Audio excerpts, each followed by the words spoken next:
ये आकाशवाणी है। प्रस्तुत है कार्यक्रम सुर्खियों में। इसके अंतर्गत सुनिए, भारत के लोक नृत्य गरबा को विश्व धरोहर के रूप में मान्यता मिलने पर चर्चा। इसमें भाग ले रही हैं भारतीय विरासत और इतिहास की जानकार नीरा मिश्रा और पत्रकार पूर्णिमा शर्मा। कुछ समय पहले, जैसा कि आप सब जानते हैं, दुर्गा पूजा यूनेस्को की इंटेंजिबल कल्चरल हेरिटेज लिस्ट में शामिल की गई थी।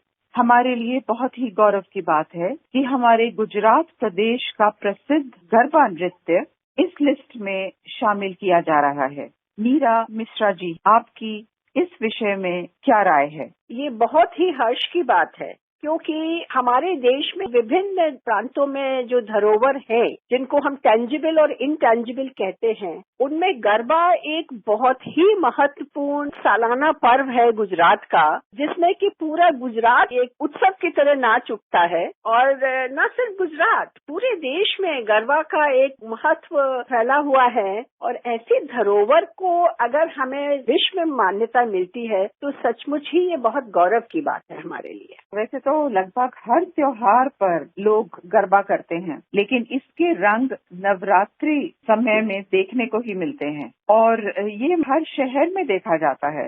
रात में एक जगह है तरनेतार, और ये तरनेतार वो पॉइंट है कि जब अर्जुन और द्रौपदी कृष्ण से मिलने द्वारका जा रहे थे तो ये वहां पे उन्होंने विश्राम किया था।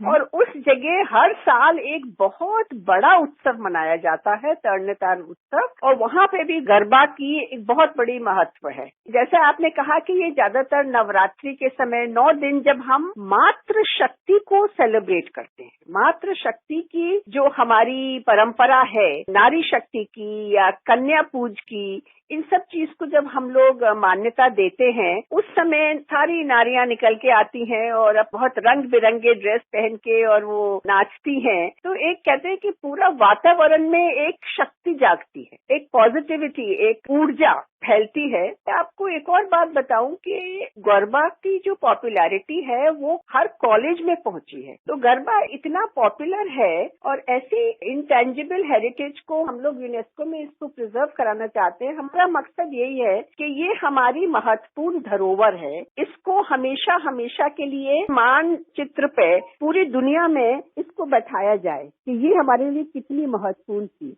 नीरा जी, इस लिस्ट में आने से गरबा के ऊपर क्या असर पड़ेगा? इस लिस्ट में आने से गरबा की महत्व पूरी दुनिया में फैलेगा। अभी तक तो हम लोग ज्यादातर हमारे देश के विभिन्न भागों में और स्पेशली गुजरात में इसका महत्व था, और हमारा जो डायस्पोरा बाहर है, अमेरिका में है या यूरोप में है, उनके बीच में ये सीमित रहता था। लेकिन जब ये वर्ल्ड हेरिटेज लिस्ट में आ गया तो इसका महत्व पूरे विश्व में जाएगा कि ये गरबा भारत की एक बहुत ही सम्मानीय धरोहर है। जैसे कि इंडोनेशिया का एक डांस फॉर्म है जिसको वयन कुलित कहते हैं, उसके द्वारा वो रामायण और महाभारत की कहानियां बताते हैं। जैसे उसको एक मान्यता मिली तो पूरी दुनिया में उसके बारे में एक जागरूकता आई और जगह जगह वयन कुलित की परफॉर्मेंस होने लगी। इस तरह गरबा की भी थीम के ऊपर, क्योंकि इसकी जो बेसिक थीम होती है वो एक तरह का उत्सव है, एक सेलिब्रेशन है, आपसी दोस्ती का सेलिब्रेशन है, कृष्ण राधा का सेलिब्रेशन है, द्रौपदी अर्जुन का सेलिब्रेशन है। हमारी जो परंपराएं हैं वो लिविंग ट्रेडिशंस हैं। तो गरबा का एक महत्व और बढ़ेगा और पूरे देश में और पूरे विश्व में इसका फैलाव और जाएगा। वर्ल्ड हेरिटेज साइट के फायदे क्या रहते हैं? भारत की करीब 40 वर्ल्ड हेरिटेज साइट्स हैं, टेंजिबल साइट। हमारे 2 तरह की हेरिटेज होती है यूनेस्को के अंदर, एक टेंजिबल और इनटेंजिबल। टेंजिबल जो होती है जिनको हम फील कर सकते हैं, जैसे मंदिर है, जैसे हमारा सन टेम्पल है, या लास्ट ईयर हमारा वो रमप्पा मंदिर बना था, फिर धोलावीर बना था, इस तरह आगरा फोर्ट है, जो बावली है गुजरात की, ऐसी जगह जगह ये टेंजिबल है। इनटेंजिबल में हमारे पास लास्ट ईयर, जैसे आपने कहा कि दुर्गा पूजा फेस्टिवल को दर्ज किया गया था, लेकिन उसके पहले एक छाव नृत्य है। छाव नृत्य उड़ीसा और बंगाल का है, जिसमें कि वो कहते हैं वॉरियर डांस है, जिसमें कि वो कुरुक्षेत्र की जो लड़ाई हुई थी उसमें धर्म युद्ध में, तो उसका अलग अलग सीन को डिपिक्ट करते हैं। इसी तरह से हमारे और भी इंटेंजिबल जो हमारी धरोहर है वो सब आए हैं। तो करीब 14 तो इंटेंजिबल हैं और 40 टेंजिबल साइट्स हैं, इनका एडवांटेज ये है कि पूरे विश्व में हमारी धरोहर का जो मान सम्मान जाता है, हमारी 40 टेंजिबल साइट्स हैं जो कि बिल्डिंग्स जिसको मॉन्यूमेंट्स कहते हैं या मंदिर कहते हैं या तरह तरह के फोर्ट हैं उनको कहते हैं। और इन टेंजिबल में हमारे पास ऐसे दुर्गा पूजा आपने कहा, ऐसे छाव नृत्य है, एक केरला के हमारे नृत्य हैं, संस्कृत मंत्र भी एक इनटेंजिबल हेरिटेज में इसको प्रोटेक्ट करा गया है। तो मंत्र की वैल्यू कितनी बढ़ गई है आप आज जानेंगे कि जगह जगह लोग मंत्र को जाप करते हैं, मंत्र के बारे में जानने की उत्सुकता उनमें आती है कि भाई ये मंत्र क्या है। अच्छा, एक बात बताइए, क्या इस लिस्ट में होने से फाइनेंशियल एड भी मिलती है? यूनेस्को की तरफ से कुछ सहूलियतें मिलती हैं, ज्यादा नहीं लेकिन हाँ थोड़ी बहुत सहूलियत मिलती है यूनेस्को की तरफ से। उसको प्रमोशन करने के लिए, उसके बारे में छापने के लिए, उसके ऊपर ब्रोशर बनाने के लिए, उसकी जो बैकग्राउंड है, उसकी इतिहास है, उसके बारे में लोगों को जागरूक करने के लिए जब लिस्ट में आ गया तो लोगों को जानकारी पहुंचानी है। अब जानकारी पहुंचाने के लिए ऑब्वियसली उसमें बहुत सारे तरीके होते हैं, तो ब्रोशर्स छपते हैं, उनके बारे में डिटेलिंग, उनका इतिहास आता है, कहाँ कहाँ होता है, कैसे कैसे होता है, क्या थीम होती है, इन सब के लिए यूनेस्को की तरफ से मदद मिलती है। और ये फिर हमारे टूरिज्म डिपार्टमेंट के लिए कहना चाहिए कि एक सोने पे सुहागा हो जाता है। हम अपने पर्यटन को बढ़ावा देने के लिए ये जो सहायता मिलती है, ये उसमें एक हमारे लिए वैल्यू एडिशन हो जाती है। इस लिस्ट का हिस्सा होने से क्या इस नृत्य शैली की थाप और धुन और देशों में भी सुनाई देगी? हाँ बिल्कुल, जैसा मैंने कहा ना कि क्योंकि ये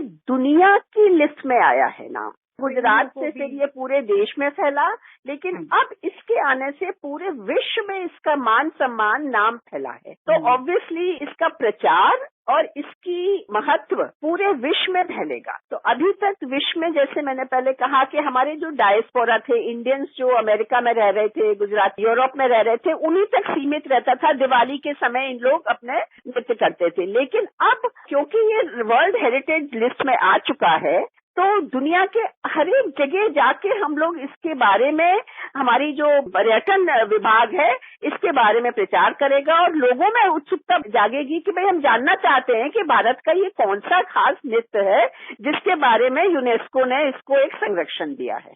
अच्छा, ये नई पीढ़ी के लिए एक मैसेज है कि क्यों जरूरी है कि हम इस तरह की कला संस्कृति को संजोकर क्यों रखें? हाँ देखिए, नई पीढ़ी के लिए तो बहुत ही महत्वपूर्ण है। जैसे मैंने कहा कि इसकी जड़ें और ज्यादा मजबूत होती हैं हमारी परंपराओं से।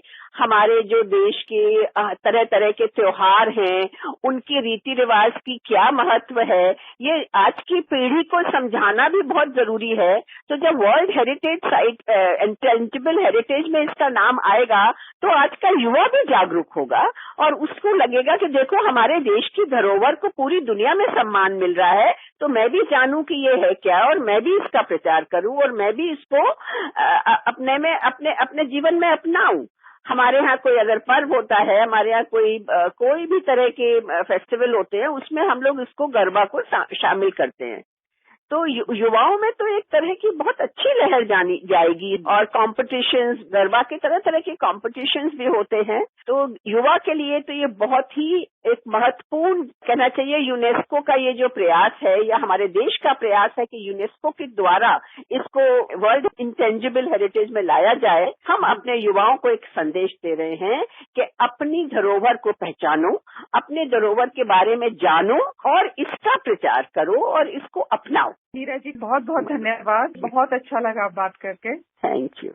अभी आप सुन रहे थे भारत के लोक नृत्य गरबा को विश्व धरोहर के रूप में मान्यता मिलने पर चर्चा। इसमें भाग ले रही थीं भारतीय विरासत और इतिहास की जानकार नीरा मिश्रा और पत्रकार पूर्णिमा शर्मा। ये कार्यक्रम आकाशवाणी के समाचार सेवा प्रभाग द्वारा प्रस्तुत किया गया। इसे आप हमारे mobile app news on AIR और YouTube channel news on AIR official पर भी सुन सकते हैं। इस कार्यक्रम के संबंध में अपनी प्रतिक्रिया आप हमें ईमेल कर सकते हैं। पता है AIRNSTtalks@gmail.com। ये कार्यक्रम फिर से सुनने के लिए लॉग ऑन करें हमारी वेबसाइट newsonair.nic.in।